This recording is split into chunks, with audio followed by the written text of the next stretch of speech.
hacktivist group Anonymous has been involved in a lot of controversy with various organizations over the past few years, not only including government agencies such as the FBI and the CIA, but also other hacktivist groups, such as Aplex, Lulzsec, and even WikiLeaks. In this second part of the story of Anonymous, we explore the development and interaction of these hacker groups. Pirates of the Information Age. In September 2010, a sort of anti-Anonymous surfaced. Aplex Software used Anonymous's tactics to take down websites, but these were no activists. This Indian company worked on behalf of the record and movie industries. They launched attacks to sink websites that provided copyrighted content, like the Pirate Bay. Aplex was a common enemy upon which the activists and pranksters of Anonymous could agree. United, they hopped back onto the IRC channels and aimed their iron cannons at Aplex, the RIAA and the MPAA, and other websites associated with copyright protection.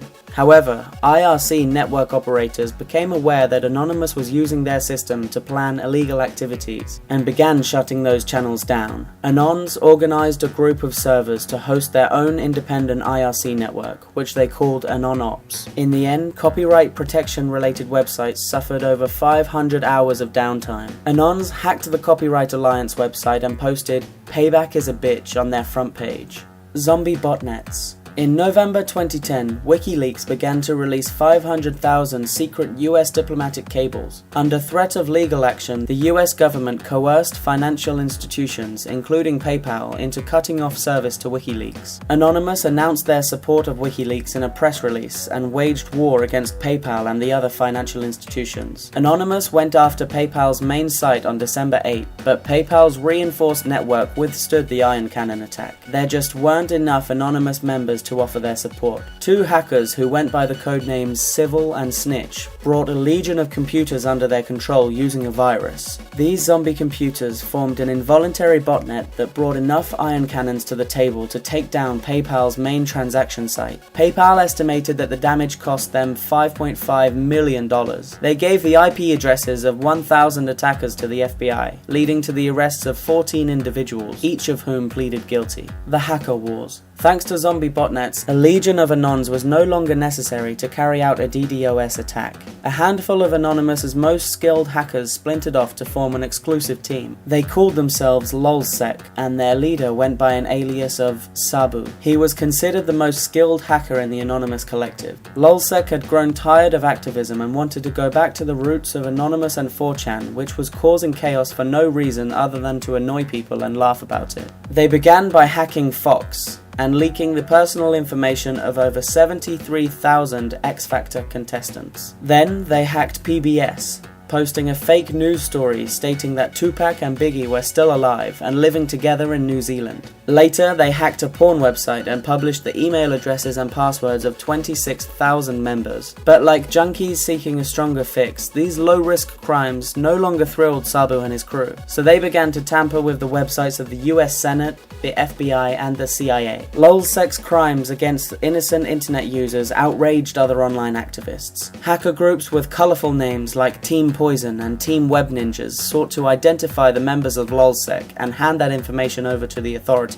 So too did a hacker vigilante known as the Jester, who claimed to be acting out of patriotism for the United States. Their investigations into Sabu pointed to Hector Xavier Monsegur, a 28-year-old high school dropout living in New York City. The traitor. Hector Monsegur was the unemployed foster father of two girls, his cousins. Their mother was in jail and he was their sole provider. When the FBI secretly arrested him on June 7, 2011, Hector did everything he could to stay out of prison. He quickly agreed to become an FBI informant, in addition to helping them build a case against his friends in Lulzsec. Under the FBI's direction, Hector turned Lulzsec into an aggressively criminal organization known as Antisec, which participated in a massive crime spree with Anonymous. They publicized the social security numbers of Border Patrol officers. They hacked into military defense contractor websites, and they stole credit card numbers of thousands of police officers. In December 2011, Antisec member Jeremy Hammond broke into the server for Stratfor, a Texas-based global intelligence company. He stole vast archives of confidential emails, as well as 30,000 credit card numbers from their databases. Hector provided a server to store the data, but unbeknownst to Jeremy, it was an FBI server. The setup. The FBI had far bigger fish to fry than the pranksters at Lulzsec. Supposedly, Hector Monsegur had been setting up a deal to sell the Stratfor data to an FBI informant within WikiLeaks, as part of an FBI effort to frame Julian Assange. However, Jeremy Hammond may have realized that something was wrong. The hack was too easy, the credit card info was hardly protected, and Hector was now working on a deal instead of giving the info out for free. Jeremy released the Stratfor data to the public before Hector could finish the deal. With Assange out of reach, the FBI took their frustrations out on Hammond. Several prominent Lulzsec members were arrested and sentenced to prison. Jeremy was given the maximum sentence of 10 years and is currently serving time in prison. In court, Hector Monsegur was described as a model informant who helped the FBI in any way he could. He got off with a sentence of time served, and today he walks free. Modern day Anonymous. When news broke out that the leader of Lulzsec was an FBI informant, it shook Anonymous to the core. Nobody could be trusted in the IRC. Anonymous became messy and disorganized. As the original elite hackers all retired or went to jail, new blood came in. This new generation gravitated to the cause of PC bullies and safe space perimeter guards, and they put little forethought into their actions. Thus, Anonymous operations in recent years have been total disasters. During the Ferguson protest, Anonymous believed they had uncovered the identity of the officer who shot Michael Brown. After Anonymous revealed the officer's identity, exposing him and his family to death threats, Ferguson police revealed that Anonymous was wrong. Anonymous then identified a second officer as the shooter, but that turned out to be wrong too.